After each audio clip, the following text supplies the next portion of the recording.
Halo sahamania, hari ini kita akan membahas satu perusahaan baja lagi. Setelah sebelumnya kita sudah bahas GDST, hari ini kita akan bahas lagi satu perusahaan yang di-request oleh teman-teman kita. Nama perusahaannya adalah Krakatau Steel Persero Tbk dengan kode emiten KRAS atau kita panggil aja KRAS. Sesuai dengan sifat baja yang bersifat keras, nama perusahaannya juga adalah KRAS. Dan menariknya perusahaan ini adalah bahan usaha milik negara. Jadi bisa dikatakan bahwa perusahaan ini memiliki bagian yang penting untuk ekonomi Indonesia. Karena itu pasti eksistensinya akan selalu dijaga karena dipegang oleh negara. Jadi kalau misalnya ada kesusahan keuangan, maka pemerintah akan melakukan PMN atau penyataan modal negara biar perusahaan ini bisa terus hidup. Gitu teman-teman ya. Jadi eksistensinya akan terus terjaga. Jadi mari kita lihat dari beritanya terlebih dahulu perusahaan yang satu ini. Ada berita tentang mereka menjalankan IPO anak usahanya di kuartal ketiga tahun 2023. Jadi tahun inilah kuartal ketiga, jadi masih lama banget. Lalu ada akuisisi anak usaha Krakatau Steel dilakukan oleh Chandra Asri yang menggelontorkan 3,24 triliun rupiah. Gede banget ya, yang bergerak di bidang usaha listrik dan air. Jadi mereka bukan hanya bergerak di bidang besi, tapi juga ada pembangkit listrik dan juga pengolahan air bersih. Lalu ada berita tentang ada satu direkturnya Silmis Karim, itu dia melepaskan jabatannya dan dia berpindah menjadi Dirjen Imigrasi melepaskan gaji ratusan juta per bulan untuk posisi tersebut tapi pasti beliau ada pemikiran tersendiri lah jadi pastinya akan digantikan oleh CEO yang baru. Selanjutnya kita akan lihat tentang sejarah KRAS ini. Jadi mereka ini mulai beroperasi secara komersial pada tahun 1971. Mereka ini adalah produsen baja yang terbesar di Indonesia. Perusahaan telah menambahkan fasilitas produksinya seperti sponge iron plant, steel billet plant, lalu ada wire rod plant, serta fasilitas infrastruktur tenaga listrik dan juga instalasi pengolahan air yang tadi kita sebutkan pelabuhan khusus Cigading dan sistem telekomunikasi. Berlokasi di Cilegon, Banten untuk perusahaan dan fasilitas produksinya. Market cap-nya lumayan gede lah 5 triliun lebih. Selanjutnya kita akan lihat tentang sejarah mereka dari website resmi mereka. Jadi sebelum tahun 71 mereka beroperasi secara komersial. Jadi ada benih-benihnya benih-benih daripada KRAS sebelum mereka dibentuk seperti perusahaan seperti sekarang. Di mana pada tahun 1960 penandatanganan kontrak pembangunan Cilegon Steel Mills antara Republik Indonesia dan juga perusahaan daripada Moskow, Rusia. Lalu pada tahun 62 peletakan batu pertama untuk proyek besi baja Trikora. Lalu 67 pemerintah mendorong perubahan status proyek ini menjadi PT sesuai dengan keputusan presiden Dan akhirnya pada tahun 70 pengumuman resmi untuk mendirikan PT Krakatau Steel.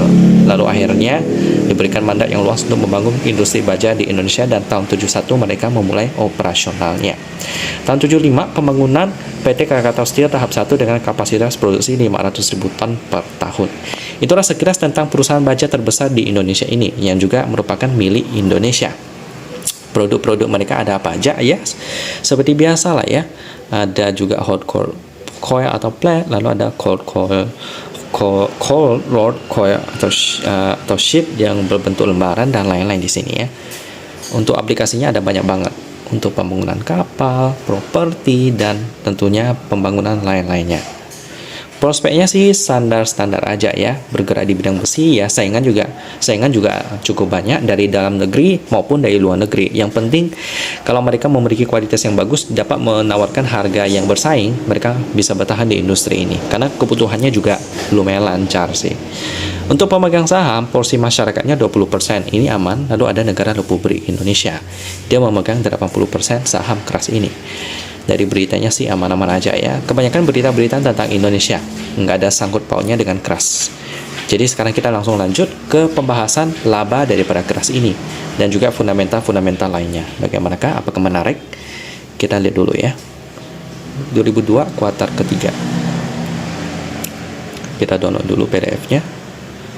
Untuk anak perusahaannya cukup banyak, di sini ada 4 Belum ada yang IPO sih sebenarnya. Kalau kita lihat di sini, kita langsung masuk ke mata uang pelaporan, itu dalam bentuk dolar Amerika. Kurs konversinya nggak dikasih tahu di sini sih, tapi kira-kira 15.000 lah. Pembulatannya ribuan, jadi kita perlu kalikan 15 juta. Wow, lumayan juga pengaliannya Untuk laba rugi untuk entitas induk itu sebesar, kita coba cek. Ini dia. berapa tuh? 80 juta US dollar itu berarti sekitar berapa ya? 120 miliar. 1,2 T malahan ya, saya salah hitung.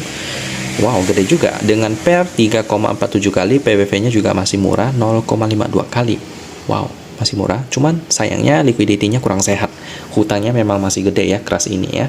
Karena mau membangun smelter dan juga bahan baku, sehingga mereka memiliki banyak hutang. Debt equity ratio-nya 429%.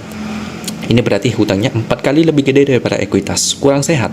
Lalu current ratio-nya 66%. Ini masih kurang aman juga. Kita coba cek aset lancarnya seberapa gede. Aset lancar 941 juta US dollar. Lalu liabilitas jangka pendeknya 1 miliar lebih ya, 1,4 miliar US dollar. Masih lebih gede hutang jangka pendeknya daripada aset lancar. Untuk turnover hariannya juga kurang bagus. Per sesi pertama hari ini, hari Jumat, itu 596 juta rupiah. Belum genap 1 M ya, jadi masih cukup mahal.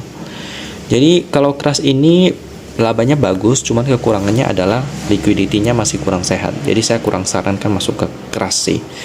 Kalau mau referensi perusahaan lain yang bergerak di bidang besi sih, sepertinya dari watchlist saya nggak ada ya. Palingan ada yang bergerak di bidang pertambangan nikel. Nikel kan termasuk besi juga ya. Jadi boleh seperti KKGI, ini juga ada yang bergerak di bidang bauksit. Silahkan lihat aja deh review saham saya bulan Januari tahun 2023 ya. Pilihannya ada banyak banget di sana. Gitulah pembahasan tentang keras perusahaan BUMN yang bergerak di bidang baja. Saya tutup dan kita ketemu lagi di video selanjutnya.